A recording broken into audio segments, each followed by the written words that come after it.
to NBC's Richard Engel, NBC's chief foreign correspondent, is in northern Iraq, is in Erbil. Richard, the president talked about that the United States is not being able to take the place of Arab partners in securing their region. He also said that this strategy of taking out terrorists who threaten us while supporting partners on the front lines is a strategy that we have successfully pursued in Yemen and Somalia for years, essentially saying he wants to do to ISIS what the United States has been doing to al-Qaeda and its affiliates in Yemen and Somalia. What do you make of that analogy? I think it is wildly off base, frankly. I think it's an oversimplification of the problem. In Yemen, there is a partnered government that doesn't have the force to reach some parts in the desert where al-Qaeda is hiding out. So it relies on the United States to lend a hand to do some observation missions over Yemen. And generally, what happens is the U.S. will tell the Yemenis, hey, there are some terrorists hiding in this particular village or in this particular oasis. Go and find them. And if the Yemeni forces can't get there, the U.S. strikes by air. In Somalia, you have a similar group to al-Qaeda, the same mentality that's operating in a remote corner of Africa that is generally ignored, except when the U.S. Special Operations Forces see an opportunity and target them.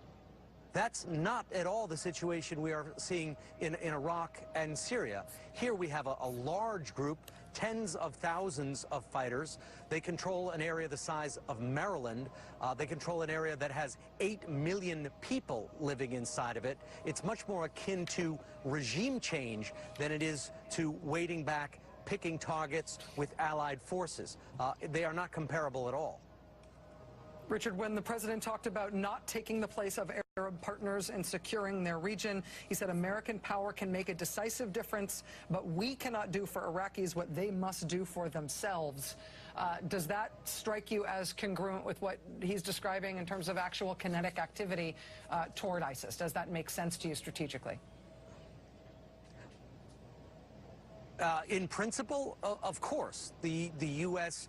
can't secure Iraq unless it wants to send back several 100,000 troops to this country and start over again and push the reset button, which I don't think anyone is talking about right now.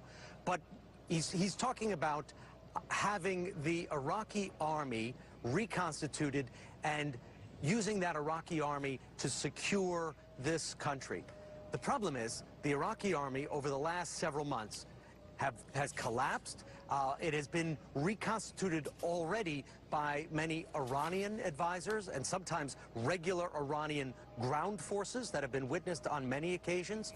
And these Sunni villages that are now with ISIS are afraid of the Iraqi army. They don't want the Iraqi army to come into their villages. So we talk about a partner on the ground that we are going to link up with to rid Iraq of ISIS.